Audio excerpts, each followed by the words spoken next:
Sa tingin niyo ba hindi ako napapagod, ha?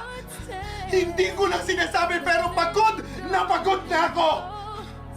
Pero wala akong magawa kasi wala akong karapatang sumuko. Dahil pag sumuko ako, paano kayo? Paano tayo? Kaya kahit pagod na ako, hirap na ako, hindi ko magawang sumuko kasi iniisip ko kayo! Handa akong isakripisyo ang sarili kong kaligayahan para sa inyo!